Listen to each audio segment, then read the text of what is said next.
প্ৰথমৰ পৰা কৈ আছোঁ যে গৌৰৱ গগৈ 15 দিন পাকিস্তানলৈকে গৈছিলে। আমি পাছপোৰ্ট ভিছা গোটেইখিনি সংগ্ৰহৰ কাৰণে লেটাৰ ৰগেটৰী পঠোৱা হৈছে and they takes 3 months time. এটা কোনোবাই সুধি আছে আজিয়ে কৈ নিদিয়ক কিয়? বাহিৰা দেশৰ পৰা পাছপোৰ্ট ভিছা আনাৰ এটা প্ৰক্ৰিয়া আছে, কোৰ্টৰ অৰ্ডাৰ লাগে, কিবা লাগে, তাত আছে। দ্বিতীয় কথা, তেখেতৰ পৰিবাৰে 19 বাৰ ভাৰত আৰু পাকিস্তানৰ মাজত অহা যোৱা কৰিছে। 2-3 বাৰ পাকিস্তান আৰ্মিৰো মানুহ তেওঁক একম্পেনি কৰিছে।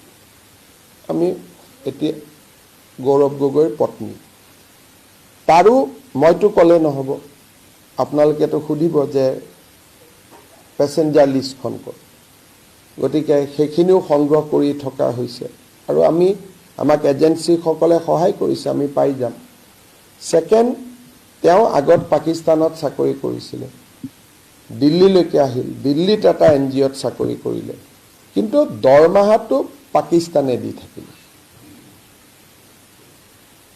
এতিয়া দ্য জং বুলি এখন পেপাৰ আছে ইন পাকিস্তান, কোনোবা এজন সাংবাদিকে দ্য জঙৰ চাকৰি এৰি টাইমছ অৱ ইণ্ডিয়াত জইন কৰিলে, সেই দৰমহাটো জঙে দি আছে। So that is the third charge. Second, MP এজনে নিজৰ ল'ৰা ছোৱালীৰ পাছপোৰ্ট সাৰেণ্ডাৰ কৰা, ইণ্ডিয়ান পাছপোৰ্ট সাৰেণ্ডাৰ কৰা।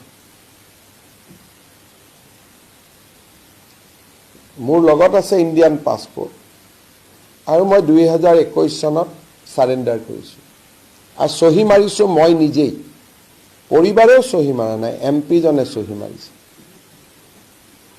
তাৰো কাগজ আমি পাই যাম। এতিয়া গোটেইখিনি কথা মই আজিও কৈ দিব পাৰোঁ, কাৰণ তথ্যখিনি আহিছে, কিন্তু ইয়াত ধৰক আপোনালোকৰ মিডিয়াত বহুত তেওঁৰ প্ৰতি ছফ্ট কৰ্ণাৰ থকা মানুহ আছে, গতিকে প্ৰমাণ নহ'লেতো মোকেই গালি গালাজ কৰিব আপোনালোকে। আৰু তাৰ এই ভ্ৰমণৰ পিছতেই গৌৰৱ গগৈয়ে 90 জন ডেকা ল'ৰা ছোৱালীক পাকিস্তান এম্বেচিত লৈ গৈছিল ফৰ ৰেডিকেলাইজেশ্যন। তেওঁলোকৰ ভিতৰতো 2-4 জনে ষ্টেটমেণ্ট দিছে যে আমাক বেলেগ এম্বেচিত লৈ যাম বুলি তাতে লৈ গ'ল। এই যে 90 জনৰ গ্ৰুপটো দেখিছে ফটোত, তাৰ ভিতৰত কেইবাজনেও আমাক ষ্টেটমেণ্ট দিছে যে আমাক কোৱাই নাছিল তাত লৈ যাম বুলি।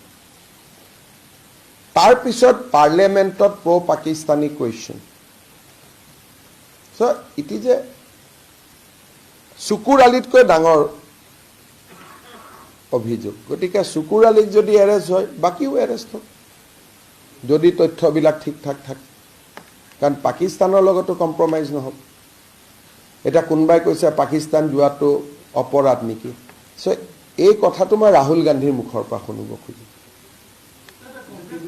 যে এবাৰ যদি ৰাহুল গান্ধীয়ে কৈ দিয়ে যে পাকিস্তান যোৱাটো অপৰাধ নহয়, তেতিয়াহ'লে দুধ কি দুধ, পানী কি পানী।